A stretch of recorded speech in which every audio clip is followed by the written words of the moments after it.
Hello everyone, thanks for tuning in today. I'm going to be going over the current event that's active as well as the buffs that went out to the girls earlier. And since this is going to be a long video, I'm going to just jump right into it.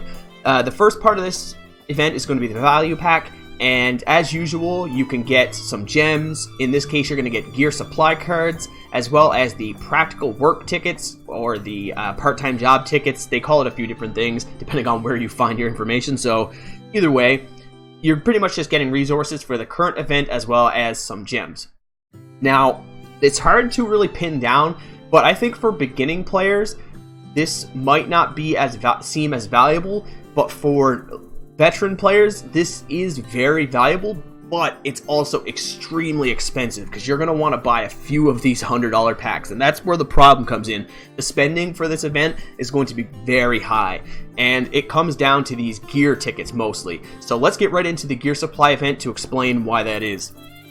Every day we're going to be getting a few of these tickets, these gear supply tickets, and when you use them here, you can get free gear. Usually it's 1 to 2 star gear from the red or the yellow set, but there's a chance that you can get the 6-star gear, and you're guaranteed to get the 6-star gear every 50 tokens that you use. And once you get a specific piece that's chosen at random from these 4 that you see on the screen, you can no longer get that piece again. So once you get through 200 tokens, you will have the full set of 6-star gear. And that 6-star gear is very good and is very high end, but it takes a lot of these tokens, 200 as I said, and they cost 300 each to buy with gems, so they're extremely expensive. Getting to 200 is going to be quite difficult, and you only get 50 of them from these $100 packages, so you are going to have to spend quite a bit to get this stuff done within the time limit that you're given, because you only get the week, of course. They do give you smaller rewards as you reach certain points, though. You can get 10 of the coins, some seals, red artifact, or antique, sorry, 4-star yellow gear, as well as the top one at 200, which is the exclusive orange antique shard. And these things are what kind of make late game teams later as the game goes on. If you don't have the right antiques from this set that you're looking for, you can be significantly weaker than someone who has a worse team but has the proper antique shards. So for late game players, they're very important, specifically the energy ones that you can get from that. So vital, but like I said, very expensive. This is a very heavy pay to win event, but for free to play players, you can still get some free stuff out of it, so it's not really bad. I like it when they balance that out, where you're still going to get something as a free-to-play player, not completely pushed to the side, but this is definitely catering to the whale side of the community, which again, no disparaging here. Spend what you can. If you want to spend tons of money in this game, that's completely up to you. Game wouldn't exist otherwise, so hats off. But if you are looking for something to whale out to, this is definitely an event that will facilitate that. Now, whether or not it's worth it, it's always hard to determine, because I think that these exclusive shards are very important. The gear is very important, but the cost is just quite high. So that's at your own discretion. Each person is going to have to make that choice for themselves and do as you will. The practical work is an event we've seen before, and you basically get to pick between 3 bosses, and you can fight these bosses to gain resources. Each one is listed here. You get gold for this one, you get chisels for this one, and you get pet foods for the last one. So depending on what you need, you can fight these bosses and get rewards for them. And that's highly recommended, because you're going to get these for free anyway. You don't even have to buy these. You get them for free over time, and they'll give you some each day. So even if you don't want to commit gems to it, this is just free resources that you can choose. You can pick which ones you like, which is beautiful, because it's a nice combination from a very pay-to-win heavy gear supply event to the practical work event, which is much more catered towards free-to-play players. You can choose what you need and move with it, which is just good. It's a nice balance. But I would recommend attacking these as fast as possible, though, because once this first version of the boss goes down, it's going to be much harder to fight these bosses. As these bosses die, they get stronger, and they get harder to beat, and you get less points and less value out of them. So try to fight these as fast as possible. Don't wait on saving up a bunch of tokens at the end or something like that. Spend them as soon as you get them. And the last part of this event is going to be the limited exchange. And this just means that there's going to be 2 extra girls in the transfer shop. And they're going to be Lucifer and Blowy. Both great girls. Blowy's a great healer. Lucifer a great DPS. Hard to fit on your team though, like I've said before, about angels and demons. So you got to pick your battles on that one. But if you need a copy of these girls, now's the perfect time to get them. And this is why you should always try to keep between 5,000 to 6,000 on hand for these events, because if you spend your tickets as soon as you get them, if they put out a limited girl that you really need for your team, it's going to be really unfortunate if you just can't scrape together those last few points in time. But that's just a resource thing, and it's one of those patience pays off kind of aspects of this game. Anyway, let's get into the next part of this video, which is going to be talking about the buffs and nerfs that came through today, because there was quite a few of them, so let's go over them right now. The first one we're going to look at was meant to target Amelia's poison and change it to a stun. What they've done is they've gotten rid of her poison attack, so when she uses her basic attack, she no longer poisons the enemy. Instead, she stuns them for 2 rounds, and they've also made it so that her ability, let's see, does extra damage now. Or no, sorry, that's my bad. It's her last passive changed from doing 125% damage to 200% damage. And I'm only going to go over the level 10 to 10-star girl abilities here, but I will have a changelog in the description below, which was very generously donated and constructed by Phantom. And if you want to check out their YouTube channel, I have that posted above the link, or above the changelog, so that you can check them out, support them. Again, thank you very much for making this. This makes it a lot easier to go through, because the devs did not release what they actually did. They just put the end result. They didn't tell you what they changed it from, so it can be hard to gain perspective. But anyway, what this does to end Maya is kind of awkward, because the stun on basic attack is great, because that makes it so that she can stun on turn 1, which I've said before is a great thing to have for a team. But it also means that it really conflicts with her previous role, which is more of a PvE DPS.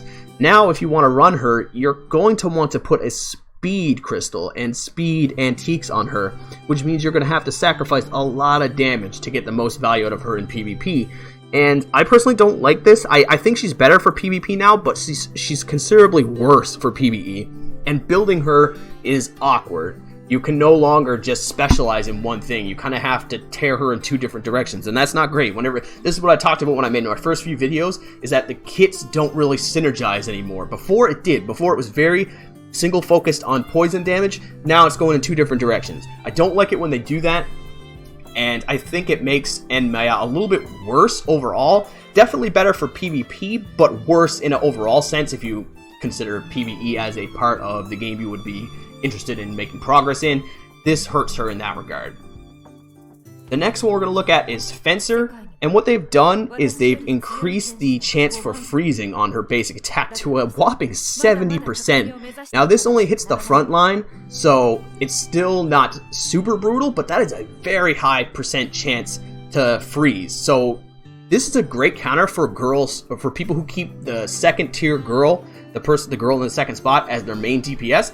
This will shut that down incredibly quickly. 70% chance to have that happen is ridiculous.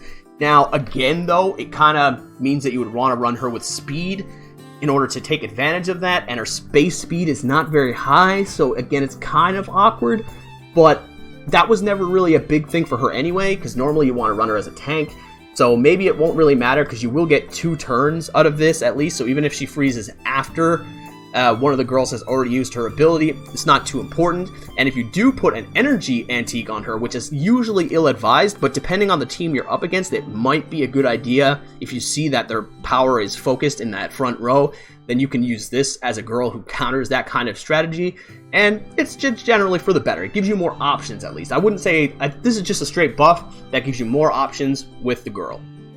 And they also changed it so that her last passive heals off of a percent of her health, and that's better, because I think it was based on damage before, or her attack, and so basically she should be healing more and she should be freezing more, so that's just good. There's not much to talk about in that sense, just a good buff for Fencer. The big one though that people have been talking about is going to be Nobunaga. And what they've done with her is they've increased her critical attack damage significantly. It is now 200% of her attack. And as I said before when I was going over my top 5 rangers, her attack is very high because her passive of 50% attack, that's insane. She gets a lot of attack value out of things like antiques and crystals and gear. So having this multiplier on top of that be even higher is just great. She's going to do a ridiculous amount of damage from the first spot or from your back row tank. She's going to do great work. They also added more stats, so she's gaining more health and more crit damage here, which is awesome. Again, just more flat damage, just good stuff all around. And they also made it so that her bleed, I think, does more damage on her ability. Yeah, they changed the bleed to go from 45% attack to 100% attack. So just across the board, more damage for Nobunaga, which is great. This is a really good buff for her. She wasn't in a bad spot before, so this puts her above now and makes me have to reconsider that top 5 Rangers list I made, unfortunately.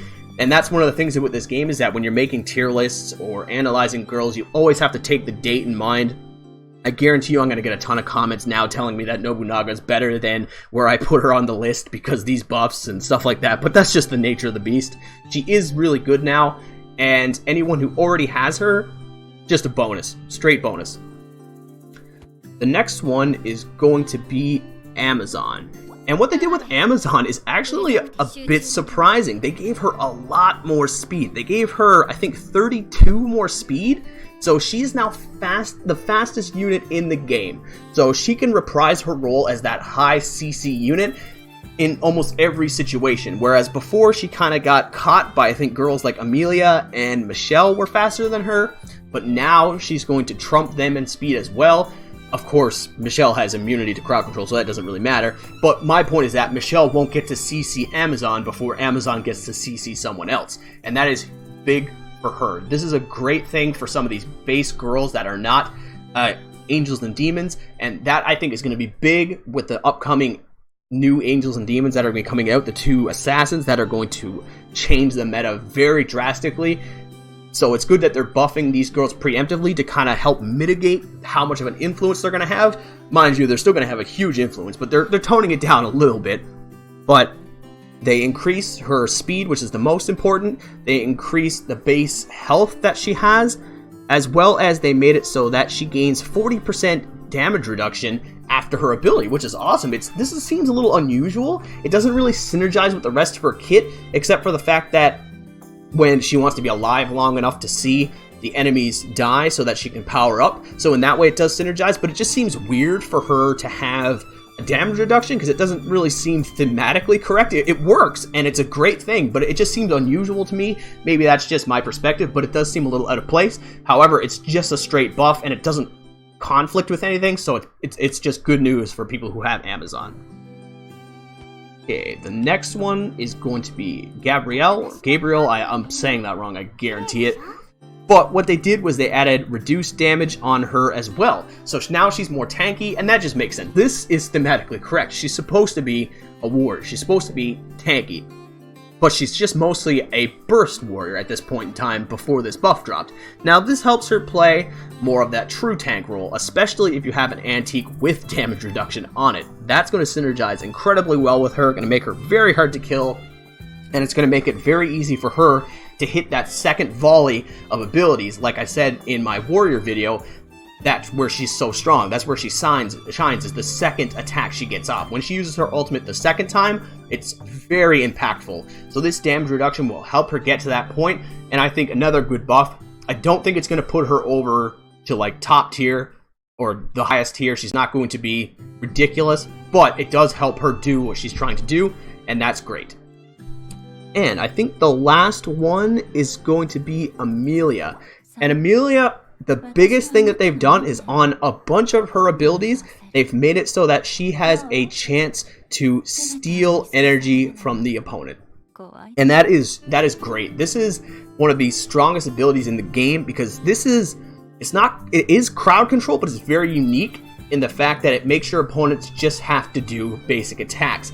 And of course, I've said this 100 times, and it's an emphasis on why I think Amazon is so good and why Silence is so powerful despite your opponent still being able to attack, is that the ultimate ability is where all the power is, and this kind of thing helps stop that from happening. As well as her basic attack also reduces the energy of the opponent, so if their tank is something that they're looking to take use of, say for my example, I have Psychic in my first spot, so if I want Psychic's ability to go off, which of course I do, I have to watch out for this, because now she'll sap 35 energy, which will make it not happen on the second turn, which is not good. That's not what I want to have happen. I want that second turn to have Psychic's ability proc, but this can mitigate that. And it also has a 75% chance to petrify, so this is double crowd control. There's a very high chance that their first slot won't do anything due to petrify, and then even if that doesn't happen, she's at least going to delay their cast. So this is great. I think this puts her over. I think Amelia now is probably the second best unit in the game. Priestess is hard to fight, but Amelia right now is incredibly strong, and I think people are going to start to pay more attention to her. This is making her extremely powerful, and it's just awesome to see because she's one of the more accessible demons in the game. Demons and angels are very hard to get, but Amelia and Angel are the two easiest, so having one of them actually be quite strong is much more friendly towards, not free-to-play players, because free-to-play players cannot touch Demon and Angels, but even the low-to-pay players. It makes the barrier for entry a little bit more forgiving.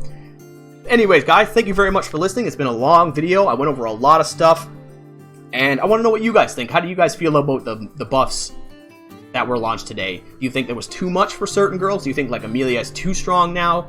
Do you think Nobu is too strong now? How are you guys feeling? Let me know in the comment section below, and as always guys, thanks for watching and have a great day.